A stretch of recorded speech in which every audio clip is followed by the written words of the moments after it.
como prometido no último vídeo, eu sou o Guilherme Flores, essa aqui é a Thaís.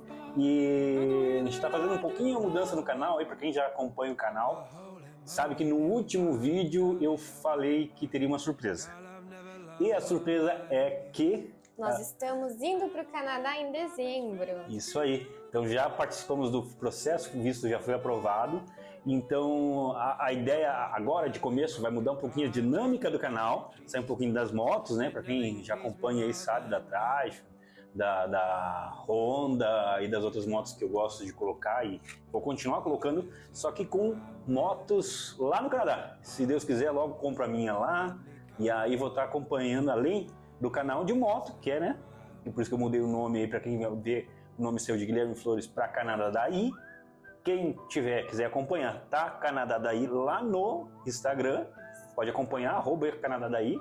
Já tem bastante material sobre o Canadá lá. E hoje, então, é o primeiro vídeo dessa transição que a gente está fazendo, dessa transição de moto, um material de moto para um vídeo que vai ter moto também, muita moto inclusive, só que no Canadá. E aqui também a gente vai contar um pouco de todo o processo de imigração, como foi feito o nosso processo, de onde surgiu a ideia, até o momento de a gente chegar no Canadá. E vou mostrar o dia a dia no Canadá, valores de carro, moto, e a vida lá em si, como vai ser para arrumar trabalho, como vai ser para até arrumar um apartamento, formas de imigração, tudo interligado num só lugar, para quem gosta de moto e quem gosta de viagem e pensa em migrar para o Canadá também, tá aí. Essa é a transição do canal, né?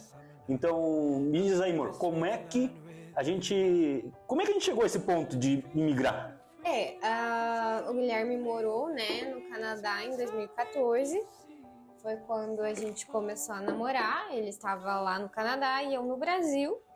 E aí ele decidiu voltar para o Brasil para a gente ficar junto. E aí fazem 8 anos que a gente está se preparando financeiramente e pesquisando formas de imigrar. E aí a gente percebeu que a melhor forma foi eu indo estudar. Então nós aplicamos para o meu visto de estudo e o Guilherme para o visto de trabalho, tá? Então eu vou fazer um college em Montreal. Eu já sou psicóloga no Brasil, então eu optei pelo curso de Early Childhood Education. É um curso de educação infantil, tá? E que tem relação com a minha área de atuação, pois eu sou psicóloga e gosto de trabalhar mais com crianças. Tá? Só para vocês terem uma ideia, eu quando eu vim do Canadá, que eu saí de Montreal, isso foi em 2014 que eu estive lá, trabalhei lá lavando louça, trabalhei em construção civil, trabalhei tendo uma empresa que ela era serviço de urgência, por exemplo. Pegava fogo num prédio, a gente ia lá e fazia a primeira limpeza, sabe, da grossa, quando tirar móveis queimados, limpar tudo que fica do fogo, né? A gente limpava, foi sofrido, mas foi gostoso. Mas a ideia é assim, eu vim de lá, falei, vou vir buscar a Thaís rapidinho, vai. Nesse tempo a Thaís se formou em psicologia, fez uma pós-graduação em psicopedagogia, fez outra pós em neuropsicologia. Eu até acho que ela ficava fazendo pós para evitar ir para o Canadá. Porque ela falou, quando ela terminar o estudo a gente vai embora. E ela não queria terminar o estudo, agora ela queria começar o mestrado. Eu falei, não, vamos fazer um mestrado lá, né? Então aí a ideia inicial era fazer um mestrado lá, até para depois poder continuar como psicóloga no Canadá. Para quem não sabe, a profissão de psicólogo no Canadá é regulamentada, então em algumas províncias é necessário ter até mesmo o doutorado para poder atuar. O processo de validação tem bastante burocracia, tá? Mas para quem está indo para o Canadá e quer fazer um mestrado, a dica que a gente dá é se prepare muito antes, tá? E além disso, a maior parte dos intakes de mestrado para psicologia ocorrem em setembro, tá? Como a gente queria ir para o Canadá em janeiro, na verdade eu encontrei um curso de mestrado que iniciaria em janeiro, mas eu teria que ter aplicado um ano antes, então eu teria que ter aplicado em janeiro desse ano. Então quem vai, se prepare muito antes, tem que fazer teste de proficiência, tem toda uma documentação ali necessária, tá? E por conta disso, né, a gente optou pelo college porque tem um intake em janeiro E também dava a opção do Guilherme ficar lá no Canadá trabalhando enquanto eu estudo. Só para vocês entenderem, então ela vai estudar durante 2 anos num college, né? E eu vou trabalhar durante esses 2 anos. Após o college, após esses 2 anos, a Thaís ela tem direito ao PGWP.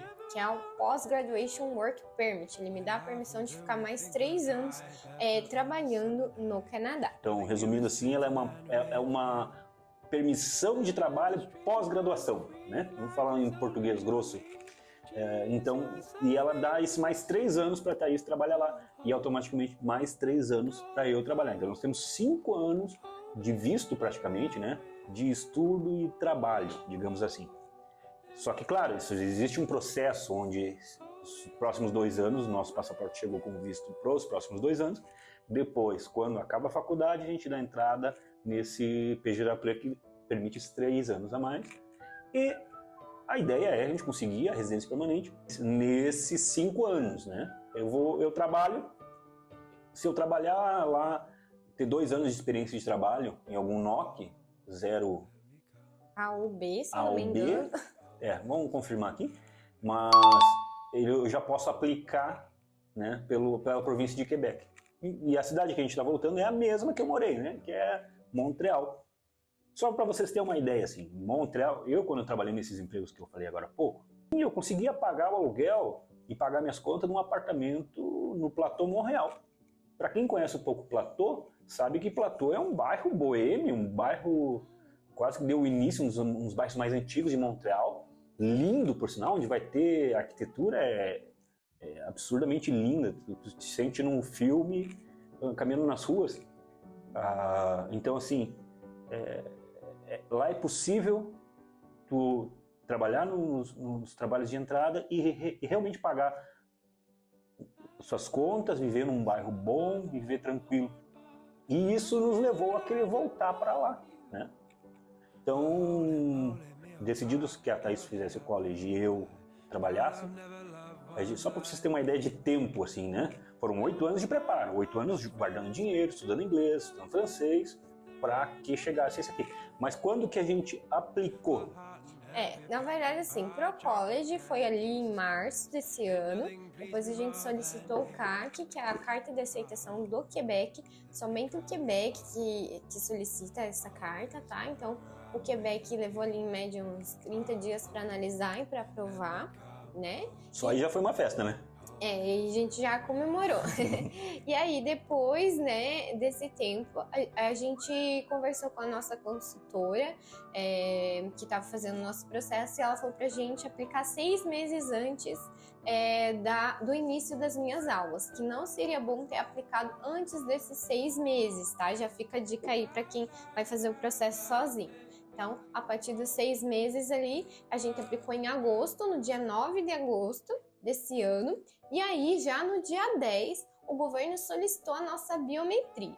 Então no dia 12 de agosto a gente correu para Porto Alegre, viajamos até Porto Alegre para fazer a biometria, porque aqui em Curitiba não era possível fazer a biometria. Existem poucos lugares no Brasil em que você pode fazer a biometria, tá? E aí, a gente já tinha feito os exames médicos, então isso facilitou o nosso processo, então já adiantou, né, o processo. Tem pessoas que fazem o processo, os exames médicos antes de aplicar, tem pessoas que fazem depois, tá? Deixa eu fazer um adendo aqui, só para quem tá acompanhando até agora. Dá um like aí pra gente, porque eu já vi que quando eu peço like, sai bastante like e a gente fica muito feliz e vai nos incentivar cada vez mais fazer vídeo e contar mais sobre o processo e tirar todas as dúvidas de pessoas comuns, como a gente, né? E fique mais até o final, porque depois eu vou dar uma dica que é valiosa para quem ainda não tem um inglês assim avançadão. A Thaís já é melhor no inglês, eu já sou mais grotesco, assim, meu inglês é bem baixo e o estudo mais é francês. Mas fica no vídeo, acompanha aí e já vai ter uma dica que, olha, garanto, não vai se arrepender. Então, aí, feita a biometria, no dia 12 de agosto, o governo ficou analisando, né, durante esse período, o nosso processo, e no dia 30 de setembro, a gente estava viajando para Pato Branco para votar, e durante a viagem a gente recebeu uma ligação né? A melhor ligação do ano. A melhor ligação do ano. E ela não quis atender o telefone. Acredita? É porque o número não aparecia, o número de quem estava ligando estava como não identificado e eu achei que era de telemarketing, né? Ela não queria atender. Aí eu bati no telefone, ela não queria atender o telefone. Ele insistiu bastante, então eu atendi, e aí era o pessoal da agência que fez o nosso processo, e eles falaram que o governo tinha aprovado a nossa solicitação, tá? E aí foi uma festa, assim, gigantesca no carro. Já ia ficar rouco de tanto berrar. A moça que estava no outro lado da linha, eu acho que ela ficou surda no telefone de tanto berro que a gente deu na beira da estrada, assim. Foi um dos dias mais felizes da nossa vida no ano, né? Exatamente, e aí até caiu a ligação durante o percurso, porque o Guilherme estava dirigindo, então a gente parou o carro, e aí ela ligou novamente e deu a informação. No começo a gente estava bem apreensivo, né? E aí, então no dia 30 saiu essa informação, e o que ela nos falou é que a única coisa que poderia prejudicar o nosso processo agora é se a gente não enviasse o passaporte dentro de 30 dias, tá? Que é o período que você precisa enviar o passaporte após a solicitação do governo, tá? Então, no dia 6 de outubro, a gente enviou nossos passaportes pelo correio. Fazendo um adendo aqui, para quem vai fazer todo esse processo, a gente teve uma brilhante ideia quando a gente foi fazer a biometria, que foi deixar os nossos passaportes com um familiar do Guilherme, que mora em Porto Alegre. A gente pensou, já que vai ter que enviar o passaporte novamente, né, pro VAC, já vamos deixar ele aqui. E aí esse familiar nosso leva lá, e aí... Pode falar o nome do familiar, meu tio, o Zeca, vai estar vendo o vídeo aí. Obrigado, Zeca, pela ajuda sempre, né? E aí, só que aí a gente descobriu que pro Zeca poder levar o nosso passaporte lá no VAC, precisava de uma procuração. Mas a gente não tinha feito essa procuração quando a gente deixou o passaporte lá. Então, a gente teve que pedir pro Zeca nos enviar os passaportes por Sedex, tá, gente? Então, assim, para quem já tá tendo essa ideia, eu sugiro que vocês não façam ou façam a procuração antes, porque é complicado, tá? Mas assim, essa ideia foi minha porque eu tava com medo de mandar pelo correio, né? Eu pensei, um documento tão importante, como é que eu vou ficar mandando correio? Né? Eu vou ter que mandar para Porto Alegre, já tô em Porto Alegre? Eu deixo aqui em Porto Alegre, deixo na casa da minha mãe, meu tio pega ali e deixa pra mim, fácil, não fica andando, não fica viajando, né, pelo correio. Furada total. Porque aí, uma viagem que eu não queria fazer que o passaporte fosse de Curitiba para Porto Alegre, o que aconteceu? Meu tio teve que ir em casa da minha mãe, pegar o passaporte, enviar por correio, coisa que eu não queria, para Curitiba. Chegou aqui em Curitiba, 9h30 da manhã. Ele tinha mandado por Sedex 10, 12, né, que é agora.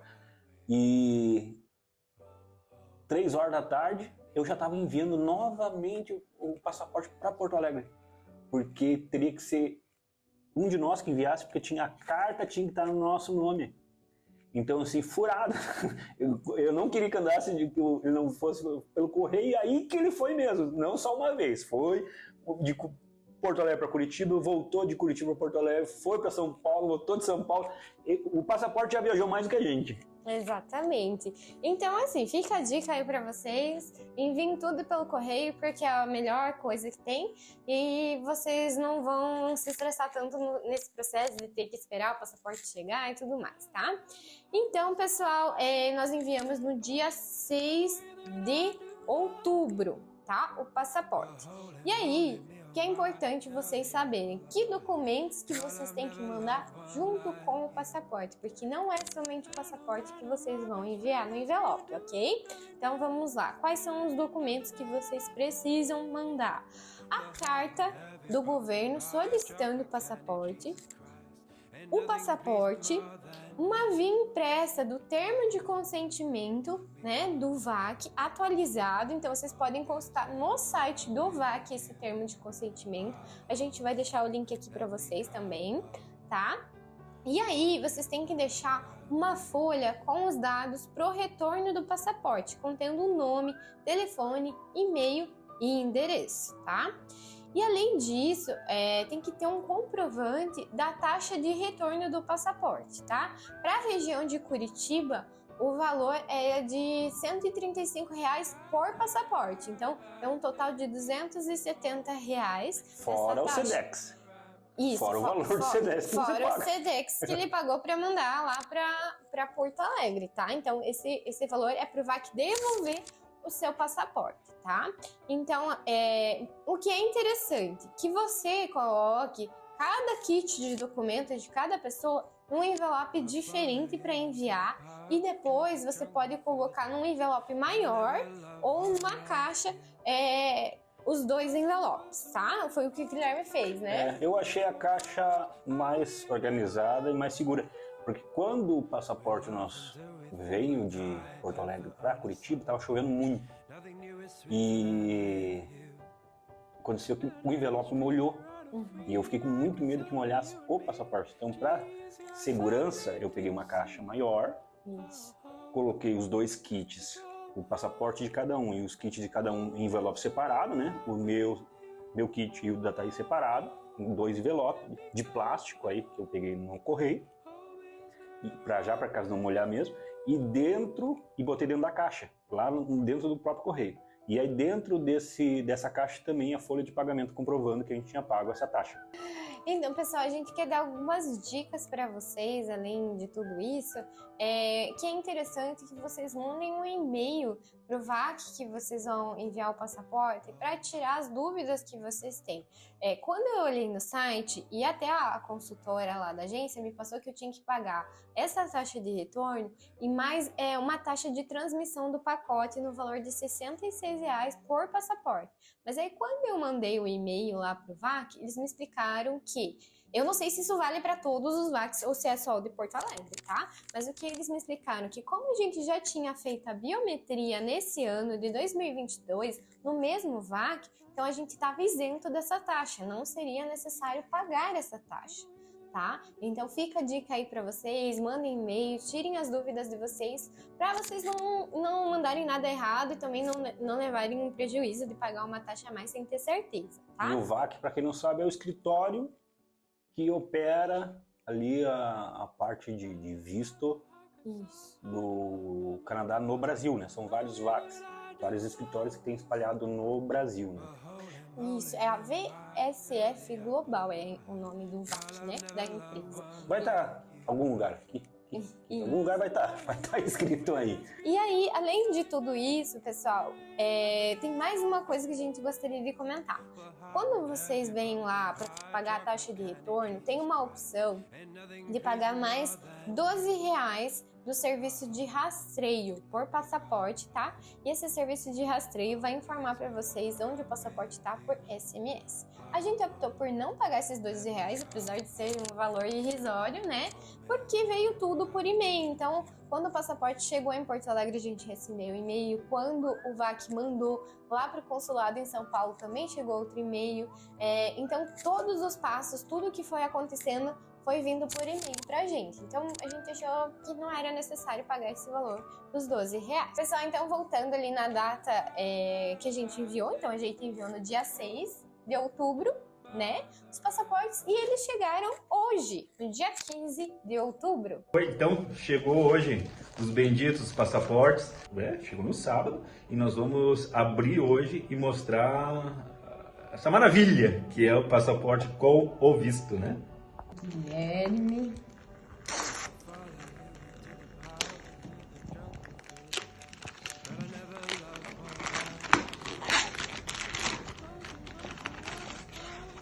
E também com a cartinha do governo, né? Explicando que a decisão deles foi tomada. E aqui tá o visto de trabalho aberto do seu Guilherme. Que maravilha! Chegaram Rápido. num sábado. Rápido. Correio, né? E olha a felicidade de pegar o envelope, abrir, pegar o passaporte. E quando tu olha assim, visto aprovado, escrito assim, visto de trabalho. Vai estar escrito em francês, vai estar escrito visto de trabalho. Isso me dá uma paz que vocês não têm ideia. Imagina você sair do seu país, por exemplo, muitas vezes tu vai migrar e vai para lá para ficar com medo, sabe? Então, é uma paz tu sair daqui sabendo que tu vai poder trabalhar e vai estar na lei, vai Tudo ter os teus certinho. direitos, vai estar tudo certo. É isso aí. Então, pessoal, se vocês tiverem mais alguma dúvida, deixem aqui nos comentários. Se quiserem que a gente faça mais vídeos aí, curtam, comentem, compartilhem com seus familiares, né? E se alguém quiser saber Se inscreve no canal também. se inscreve no canal. E a gente vai levar também o nosso gatinho para o Canadá, nosso pet, o Kowalski, que tá dormindo aqui. Vai ter vídeo. E vai ter vídeo dele. explicando se vocês quiserem. Então, se quiserem, comentem aqui embaixo pra gente fazer vídeo, senão a gente não vai fazer. E nos diga aí, você já pensou em ir para o Canadá? Tem ideia? Já conhecia sobre o processo de imigração para o Canadá? Deixa aqui nos comentários, nos avise aí e nos diga o que vocês querem saber mais sobre o Canadá ou não. E a surpresa, que a Thaís não sabe, porque isso não foi combinado, nada, é que é o seguinte, muita gente, para imigrar, tu precisa ter inglês. E para quem já está um pouquinho no processo, só falar IELTS é um medo, treme as pernas, porque IELTS, o que é o IELTS? É um teste de proficiência em inglês, mas é um teste um pouco longo e... Dificílimo. não é fácil. É um teste difícil. Se você procurar aqui no YouTube, vai ter milhares de vídeos explicando como fazer o IELTS. Todo mundo morre de medo. Mas se tu quer emigrar, aí que vem a dica de ouro. A Thaís não fez o IELTS. Eu não fiz o IELTS. E nós estamos indo para o Canadá com visto de trabalho e de estudo. Então, sabe como? Como? Duolingo. O Duolingo que tu baixa no celular te leva também para o Canadá. Isso não é propaganda para Duolingo, não. Isso aqui foi uma descoberta magnífica. Em vez de a Thaís fazer essa prova difícil, ela fez a prova do Duolingo, que tem quantos minutos? 40 minutos. Em média 40, 50 minutos e é muito mais barato do que o IELTS. Então, tem vários colleges que aceitam o Duolingo se você quer estudar no Canadá. Mas aí, para imigrar mesmo, a prova da imigração, daí... Mas isso depois, né? Isso depois que tiver lá 2 anos lá, tu vai aprender a falar, né? Isso, daí você pode se preparar bastante no período que tiver lá, que foi a nossa ideia, né? Ficar lá estudando nesse período de 2 anos, melhorar ainda mais o inglês, para depois fazer o IELTS ou o CELP. Mas não precisa ter um IELTS para sair do Brasil. Tu consegue sair do Brasil com o Duolingo, além de ser muito mais barato, muito mais rápido e mais fácil. Só para ter uma ideia, IELTS custa mais de R$1.000. Mais de R$1.000. E quanto custou a prova do Duolingo? $49 americanos, mais ou menos uns 200 e poucos reais. Então tu imagina, de 1.000 para 200, 250? Então, assim, ó, pega essa dica e aproveita. E não é todo mundo que está falando sobre isso. Nós estamos falando porque a gente acabou descobrindo isso e viveu isso sem dica, né? Exatamente. Então, pessoal, muito obrigado para quem está assistindo até agora. Obrigado pela sua paciência. Obrigado por estar aí com a gente. E nos acompanhe, siga aí no Instagram, Canadá Daí.